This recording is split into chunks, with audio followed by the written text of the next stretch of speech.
Hello दोस्तों, आज हम बात करने जा रहे हैं चौरसिया समाज का उत्पत्ति कैसे हुई, चौरसिया समाज का इतिहास, चौरसिया समाज का महापर्व और चौरसिया समाज का कोटि। आज हम पूरी जानकारी आपको चौरसिया समाज पर देने जा रहे हैं। मेरा वीडियो पूरा देखें, तब आपको पूरा वीडियो समझ में आएगा। मैं सोनू चौरसिया बाबा गुरु चैनल में आपका स्वागत है। वीडियो शुरू करने से पहले आप लोग मेरे वीडियो को like, comment and share and subscribe जरूर करें। तो आइए दोस्तों, वीडियो शुरू करते हैं और आप लोग पूरा इसकी जानकारी लें। दोस्तों सबसे पहले बात करते हैं चौरसिया समाज की उत्पत्ति कैसे हुई। आइए जानते हैं। चौरसिया समाज की उत्पत्ति जो है संस्कृत शब्द चतुर्सिद्धि से हुई है, जिसका शाब्दिक अर्थ होता है 84 अर्थात इससे ही चौरसिया समाज अपना खेती करते हैं और पान उगाते हैं, और ये पान जो है काफ़ी चौरसिया समाज को पेश। चौरसिया समाज 84 गोत्र से मिलकर बना है। तंबोली शब्द की उत्पत्ति जो है संस्कृत शब्द तांबुल से हुई है, जिसका अर्थ पान होता है। दोस्तों चौरसिया समाज के लोगों द्वारा नागदेव को अपना कुलदेव माना जाता है। आप नाग देवता को देख रहे हैं, यह चौरसिया समाज का कुल देवता नाग देवता है। यही दिन हमारे चौरसिया दिवस के रूप में मनाए हैं, नाग पंचमी के दिन। दोस्तों राष्ट्रीय चौरसिया समाज की बैठक में ब्रय यानी चौरसिया को अत्यंत पिछड़ा जाति में शामिल करने के लिए मुख्यमंत्री नीतीश कुमार को बधाई दी गई। यह जो है 2015 में हमारे चौरसिया जाति को अत्यंत पिछड़ा में शामिल कर दिया गया है बिहार में, और इसे यूपी और अलग अलग राज्यों में अत्यंत पिछड़ा करने के लिए मांग उठी है। दोस्तों लेकिन सबसे पहले जो किया है अत्यंत पिछड़ा में शामिल, वो बिहार राज्य है। इससे चौरसिया समाज अब राजनीतिक में भी अपनी पकड़ मजबूत करने लगा है। श्रावण मास में आने वाली नाग पंचमी को चौरसिया दिवस के रूप में पूरे भारतवर्ष में हर्षोल्लास के साथ मनाया जाता है। चौरसिया शब्द की उत्पत्ति संस्कृत शब्द चतुर्सिद्धि से हुई है, जिसका शाब्दिक अर्थ 84 होता है। अर्थात चौरसिया समाज 84 गोत्र से मिलकर बना एक जातीय समूह है। वास्तविकता में चौरसिया तंबोली समाज की एक उपजाति है। तंबोली शब्द की उत्पत्ति संस्कृत शब्द तांबुल से हुई है, जिसका अर्थ पान होता है। दोस्तों चौरसिया समाज के लोगों द्वारा नागदेव को अपना कुलदेव माना जाता है तथा चौरसिया समाज के लोगों को नागवंशी भी कहा जाता है। नाग पंचमी के दिन चौरसिया समाज द्वारा ही नागदेव की पूजा करना प्रारंभ किया गया था। तत्पश्चात संपूर्ण भारत में नाग पंचमी पर नागदेव की पूजा की जाने लगी। नागदेव द्वारा चूहों से नागवेल, जिस पर पान उगता है, की रक्षा की जाती है। लोगों का चौरसिया समाज के लोगों का पान व्यवसाय जो है महत्वपूर्ण है। चूहे नागवेल को खाकर नष्ट करते हैं। इस नागवेल से ही समाज के लोगों का रोजगार मिलता है। पान का व्यवसाय चौरसिया समाज के लोगों का मुख्य व्यवसाय है। इस हेतु समाज के लोगों ने अपने आराध्य देव और रोजगार रक्षक को श्रावण मास की पंचमी को पूजा करना प्रारंभ किया गया। नाग पंचमी का त्यौहार इस समाज विशेष द्वारा एक पर्व के रूप में मनाया जाता है। नाग पंचमी के त्यौहार को पूरे भारतवर्ष के भिन्न भिन्न क्षेत्र में भिन्न भिन्न प्रकार से बड़े हर्षोल्लास के साथ मनाया जाता है। चौरसिया समाज के लोगों का मुख्य व्यवसाय पान की खेती करना होता है।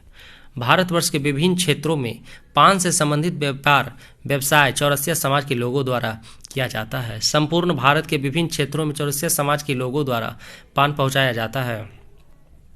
चौरसिया समाज मुख्य रूप से उत्तर भारत के उत्तर प्रदेश, राजस्थान, बिहार और मध्य प्रदेश, छत्तीसगढ़ के रहवासी हैं। दोस्तों चौरसिया समाज की 84 गोत्रों में से मुख्य कुछ गोत्र आपको आज बताने जा रहे हैं। राजधीर, रसेला, भगत, चौरासी, कश्यप, भारद्वाज, ऋषि, ब्रह्मचारी, सांडिल्य, मोदी, चौधरी, भाटिया, शर्मा, गौड़हर, बराई, तंबोली, राई, नाग, मुंशी, बाड़ी, राउत, रमेला, गोरेला, कटरिया, बंदी छोड़, महोबिया, मंजूरिया, धेनु, वृंदावन का खम्भ, धानक समान, बंधरैला, झगड़ैला इत्यादि बहुत सारे इसके मुख्य गोत्र हैं। आइए जानते हैं महाभारत से समाज उत्पत्ति का इतिहास। एक मान्यता के अनुसार पांडवों द्वारा युद्धों में कौरवों को परास्त करने के बाद संपूर्ण भारतवर्ष में ऋषि मुनियों को आमंत्रित किया गया तथा एक महायज्ञ का आयोजन किया गया। दोस्तों, यज्ञ प्रारंभ करने के लिए पान की आवश्यकता थी, लेकिन उस समय पान पृथ्वी पर मौजूद नहीं था। एक राजदूत को पाताल भेजा गया, जहां पाताल लोक के राजा नाग वासुकी ने राजदूत को उंगली के ऊपरी भाग को काट कर दिया। राजदूत द्वारा पृथ्वी पर आकर इस उंगली के भाग को बीजारोपित किया गया दोस्तों, जिससे एक बेल उत्पन्न हुई, जिसे नागबेल कहा गया। नागबेल पर ही पान उगा, इस तरह पान पृथ्वी पर आया। इस नागबेल की रक्षा और खेती के हेतु चौरसिया समाज को चुना गया दोस्तों। इस प्रकार चौरसिया समाज जो है नागवंशी कहलाए तथा महाभारत काल के साक्षी कहलाए। नाग देवता श्री चौरसिया समाज के लिए आराध्य है। नाग पंचमी को चौरसिया समाज की उत्पत्ति दिवस भी मनाया जाता है। कई पंचांग और कैलेंडर भी इस दिन को चौरसिया दिवस के रूप में लिखते हैं। आप सभी इस दिन को उत्साह के रूप में बनाए रखें।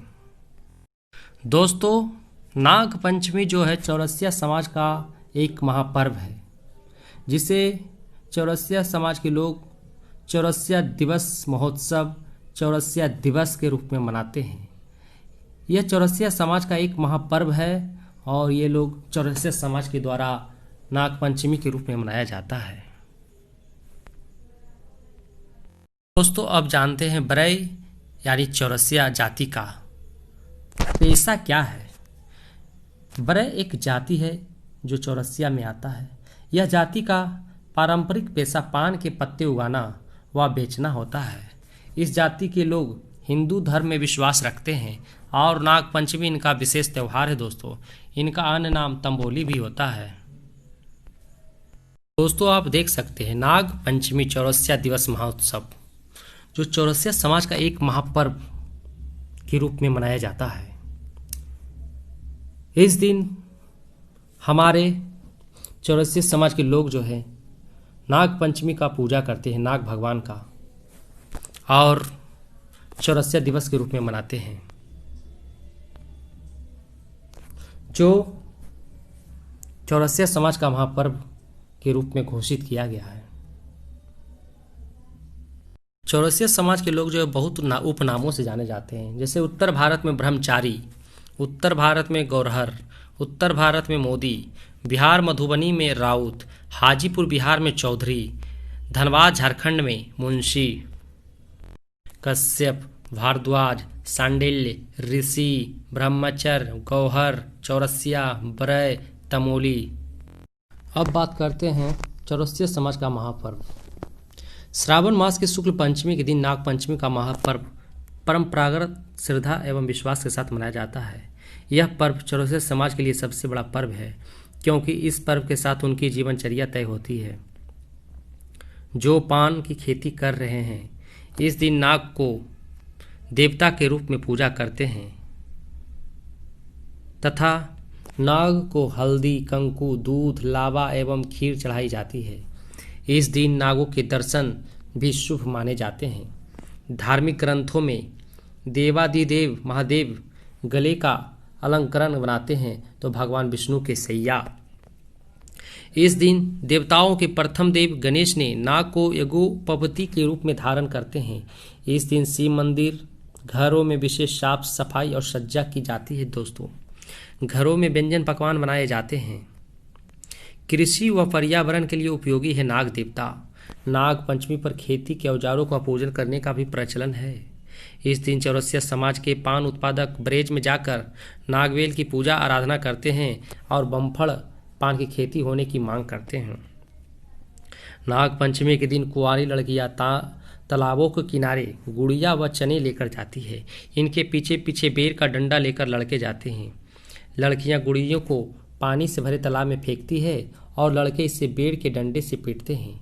गुड़िया पीटने वाले लड़कों में चना बांटा जाता है। इस तरह लड़कियां चना बांट लड़कों को मजबूत व बलिष्ठ बनाने के लिए प्रेरित करती है। परंपरा में शामिल यह क्रिया वर्षों से होती चली आ रही है। आज भी कई लोग इस परंपरा को निभाते चले आ रहे हैं। गांवों में नागपंचमी के दिन कुछ खेल प्रतियोगिताएं भी आयोजित होती है। लोग नाग देवता की पूजा के लिए बने लजीज व्यंजनों का आनंद लेते हैं। भारतीय संस्कृति में नाग का विशेष महत्व बताया जाता है दोस्तों। काल सर्प योग की पूजा के लिए नागपंचमी का दिन शुभ मानते हैं। नाग पंचमी पर चौरसिया समाज के लोग शोभा यात्रा निकालते हैं। यात्रा में नाग देवता और नागबेल माता की प्रतिमाओं की झांकी निकालते हैं। भारतीय संस्कृति में नागों को देवता के समान माना गया है। पूर्ण श्रद्धा से इनकी पूजा आदि किया जाता है। ऐसी मान्यता है कि हमारी धरती जो है शेष नाग के फन पर टिकी हुई है। ये धार्मिक रूप से ठीक है, पर नागपंचमी पर सर्प की दोस्तों जगह जगह शिव की नाग देवता की तस्वीर की मोम या प्लास्टिक के बने नाग देव की पूजा भी हो सकती है। वैज्ञानिक और जीवन चक्र के रूप में देखा जाए तो सांप धरती पर जैविक क्रम में महत्वपूर्ण भूमिका निभाते हैं। सांप प्रकृति का अनुपम उपहार है। सांप जो है प्राकृतिक जीव है। अन्न के दुश्मन व पानों के दुश्मन चूहों की 80% आबादी को सांप नियंत्रित करते हैं। सांप भी बड़े प्रभावी ढंग से चूहों की आबादी को रोकते हैं। विषधर होने के बाद भी नाग देवता को दूध पिलाते हैं। कीड़े मकोड़े खाने वाले प्राणी को सपेड़े जो है बलपूर्वक दूध खीर खिलाते हैं, जो ठीक नहीं है। इसका प्रतिकार होना चाहिए। धार्मिक मान्यताओं के कारण सांपों के स्वास्थ्य पर विपरीत प्रभाव पड़ता है दोस्तों। देश में प्रतिवर्ष नाग पंचमी पर लाखों सांप दूध पिलाने व पूजन में युक्त सामग्रियों के संक्रमण से मारे जाते हैं। सपेरों द्वारा सांपों के विष दत्तों और विष ग्रंथियों को अमानवीय व क्रूर तरीके से निकालने से सांपों के मुंह में घाव व सेप्टिक हो जाता है। मुंह का आंतरिक हिस्सा क्षतिग्रस्त रहता है। इससे सावधान रहने की जरूरत है। पान जो है अमृत वेल है, क्योंकि इसकी उत्पत्ति देवासुर संग्राम के पूर्व समुद्र में देवताओं और दानवों के बीच अमृत मंथन के पश्चात हुआ है। अमृत निकालने के पश्चात देवताओं और राक्षसों में पहले अमृत पीने को लेकर झगड़ा हुआ। अमृत के लिए छीना चिपटी हुई। इसी बीच थोड़ा अमृत लाल रूप से वासुकी नाग के फन पर गिरा, जो नागबेल कहलाया। यही वास्तविक नागबेल पान है, जो पाताल लोक के नाग लोक ले जाया गया। पान वहीं से धरती पर आया दोस्तों। धरती पर पान लाने वाले चौरसिया कुलवंशज 84 महाराज 84 महाराज जो चौरसिया दिवस 84 मुनि थे का एक महापर्व है। नागराज की चौरसिया जो है चौरसिया दिवस के महोत्सव पोर मनाया पर जाता है दोस्तों। पान की बेल थी। चौरसिया उसे विवाह समाज कर का धरती पर पान का बेल तैयार किया था, जिससे भगवान विष्णु के विश्वजीत यज्ञ और महाभारत कालीन में पूजन का पहला भाग पान के रूप में बना।